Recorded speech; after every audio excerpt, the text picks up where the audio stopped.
കൂടുതൽ വാർത്തകളും വീഡിയോകളും കാണാൻ ഈ ചാനൽ സബ്സ്ക്രൈബ് ചെയ്യുക. കൂടെ ബെൽ ബട്ടൺ അമർത്തുക. നമസ്കാരം. ഏഷ്യാനെറ്റ് ടിവിയുടെ എപ്പിസോഡിലേക്ക് എല്ലാ മനഃപ്രേക്ഷകർക്കും ഹൃദയം നിറഞ്ഞ സ്വാഗതം. ഇന്നത്തെ നമ്മുടെ വിഷയം എന്ന് വെച്ച് കഴിഞ്ഞാൽ, വിചാരിച്ച കാര്യങ്ങൾ പെട്ടെന്ന് നടക്കാൻ നമുക്ക് എന്താണ് ചെയ്യാൻ പറ്റുന്നത്? വിചാരിച്ച കാര്യങ്ങൾക്ക് തടസ്സങ്ങൾ ഉണ്ടാകുമ്പോൾ അതിൻ്റെ പിന്നിൽ കാരണങ്ങളുണ്ടോ എന്ന് ചിന്തിക്കണം. ഞാൻ നേരത്തെ പറഞ്ഞിട്ടുണ്ട്, കാരണങ്ങളൊന്നുമില്ല എങ്കിൽ തീർച്ചയായിട്ടും ഞാൻ ഈ പറയുന്ന 3-4 കാര്യങ്ങൾ ചെയ്ത് കഴിഞ്ഞാൽ വിചാരിച്ച കാര്യങ്ങൾ പെട്ടെന്ന് നമുക്ക് നേടിയെടുക്കാൻ സാധിക്കും. നമ്മളൊരു കാര്യം വിചാരിക്കുന്നുണ്ടെങ്കിൽ അത് ചിന്തിക്കുകയെന്ന് വെച്ചാൽ, ഭക്ഷണം കഴിഞ്ഞിട്ട് അതിനെപ്പറ്റി ആലോചിക്കാതിരിക്കുക, കഴിവതും രാത്രിയിൽ ആലോചിക്കാതിരിക്കുക, അത്താഴം കഴിഞ്ഞിട്ട് ആലോചിക്കാതിരിക്കുക. അതുപോലെ നമ്മൾ ഈ എണ്ണ തേച്ച് നിൽക്കുമ്പോൾ, കുളിച്ചുകൊണ്ടിരിക്കുമ്പോൾ ഒരു കാര്യം അത് ചെയ്യണം എന്ന് വിചാരിക്കാതിരിക്കുക. അതുപോലെ ഈ രാഹുകാലം, ഗുളികകാലം, യമകണ്ഠകാലം ഇങ്ങനെയുള്ള കാലങ്ങളുണ്ട്. വാവ് ദിവസമുണ്ട്, ശരിയല്ലാത്ത തിഥി, അതായത് ചതുർത്ഥി, ചതുർദശി, നവമി ഇങ്ങനെയുള്ള തിഥികളിൽ ഒക്കെ ഒരു കാര്യത്തിന് നമ്മൾ ഇറങ്ങി പുറപ്പെടാതിരിക്കുക, അല്ലെങ്കിൽ ഒരു കാര്യത്തിനെ കുറിച്ച് അന്തിമ തീരുമാനം എടുക്കാതിരിക്കുക. ഇതൊക്കെ ഒന്ന് ശ്രദ്ധിക്കുന്നത് നന്നായി. ഞാനീ പറഞ്ഞ കലണ്ടർ നോക്കി നിങ്ങൾക്ക് അറിയാവുന്നുള്ളതേ ഉള്ളൂ.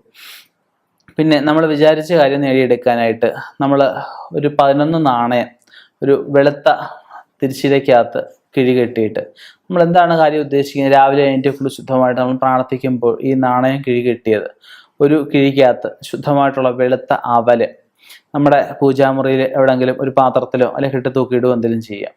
നമ്മളത് കാര്യം സാധിച്ച ശേഷം നമുക്ക് ആ അവല്, അത് കേടായിട്ടില്ലെങ്കിൽ അവല് തന്നെ എടുക്കാം, ഇല്ലെങ്കിൽ ആ അവലും വേറെ അവല് വാങ്ങിച്ച് ഇതുപോലെ കിഴികിട്ടിയിട്ട് ആ നാണയം ഉൾപ്പെടെ അടുത്തുള്ള കൃഷ്ണസ്വാമി ക്ഷേത്രത്തിൽ കൊടുത്തിട്ട് ഗോപാല മന്ത്രം കൊണ്ട് അർച്ചനയും ഭഗവാന് പാലഭിഷേകവും നടത്താം.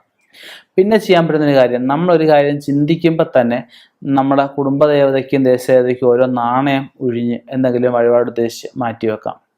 പിന്നെ ചെയ്യുന്ന കാര്യം, നമ്മളൊരു കാര്യം ചിന്തിക്കുമ്പോൾ നമ്മുടെ മുമ്പിൽ നല്ല ലക്ഷണങ്ങൾ കാണുക. അതായത് ഈ പക്ഷികൾ പരസ്പരം കലഹിക്കുന്നത് കാണരുത്, നല്ല വാർത്തകൾ കേൾക്കുക, ചിരിച്ചുകൊണ്ടിരിക്കുന്ന ആരെങ്കിലും കാണുക, അതുപോലെ തന്നെ നിറകുടം കാണുക, ശുഭകരമായിട്ടുള്ള വസ്തുക്കൾ, മഞ്ഞപ്പൊടി, അരിപ്പൊടി അങ്ങനെയുള്ള ശുഭകരമായിട്ടുള്ള പൊടികൾ, മുളക് പൊടി അങ്ങനെയുള്ളതൊന്നും കൊള്ളത്തില്ല, ശുഭകരമായിട്ടുള്ള വസ്തുക്കൾ കാണുക. അങ്ങനെയുള്ള നല്ല വാർത്തകൾ, നല്ലൊരിടത്തേക്ക് പോവുക, ഒരാൾ ക്ഷേത്രത്തിലേക്ക് പോവുക. അപ്പം അങ്ങനെയുള്ളതൊക്കെ നല്ല ലക്ഷണങ്ങളായിട്ട് പറയപ്പെടുന്നുണ്ട്. പിന്നെ ചെയ്യാൻ പറ്റുന്നൊരു കാര്യം എന്ന് പറഞ്ഞു കഴിഞ്ഞാൽ, നമ്മൾ എന്ത് കാര്യവും തീരുമാനിക്കുമ്പോൾ അത് നമുക്ക് ദോഷമില്ലാത്ത ഒരാളിനോട് ആലോചിക്കുന്നത് നന്നായിരിക്കും.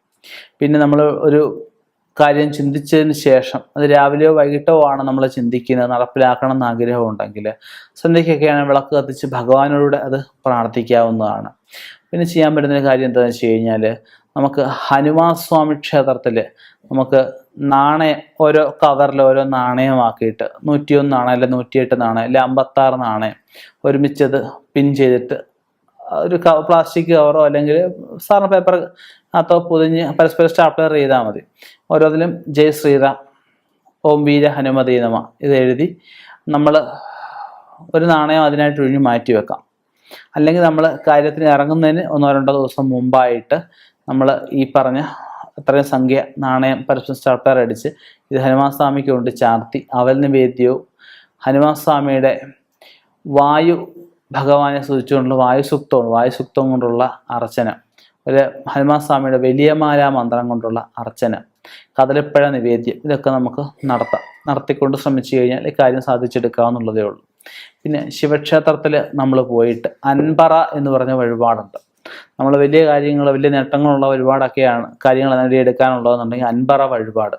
അൻപറ എന്ന് വെച്ചാൽ അവല്, മലര്, ശർക്കര, പഴം, നെല്ലിന് പകരമായിട്ട് അരി ഉപയോഗിക്കുന്നവരും ഉണ്ട്, ഉണക്കലരി. അപ്പം അങ്ങനെ ദ്രവ്യങ്ങൾ വഴിപാട് സങ്കല്പിച്ച് ഭഗവാന് പ്രദക്ഷിണം വെച്ച് പഞ്ചമുഖനായിട്ടുള്ള ഭഗവാനെ പ്രാർത്ഥിച്ച് 5 പ്രാവശ്യം കണ്ണടച്ച് തുറന്ന് 5 നാണയങ്ങൾ ഒഴിഞ്ഞിട്ട് ഭഗവാനെ നമസ്കരിച്ച് പ്രാർത്ഥിക്കാം. ഇതിലൂടെ നമുക്ക് എത്ര നടക്കാത്ത കാര്യമാണെങ്കിൽ പോലും, അത് ന്യായമായിട്ടുള്ള കാര്യം, അന്യായം എന്നുള്ളതല്ല, ന്യായമായിട്ടുള്ള കാര്യങ്ങൾ എന്താ തന്നെയായാലും മറ്റ് ദോഷങ്ങളൊന്നും ഇല്ല എന്നൊരിക്കൽ വിചാരിച്ച കാര്യങ്ങൾ, ഞാൻ ഈ പറഞ്ഞ കാര്യങ്ങൾ ചെയ്തു കഴിഞ്ഞാൽ തീർച്ചയായിട്ടും നടത്തിയെടുക്കാൻ സാധിക്കും. ഇനിയും ഇതുപോലെയുള്ള വ്യത്യസ്തമായ വിഷയങ്ങളുമായിട്ട് കണ്ടുമുട്ടാം. നിർത്തുന്നു. നന്ദി, നമസ്കാരം.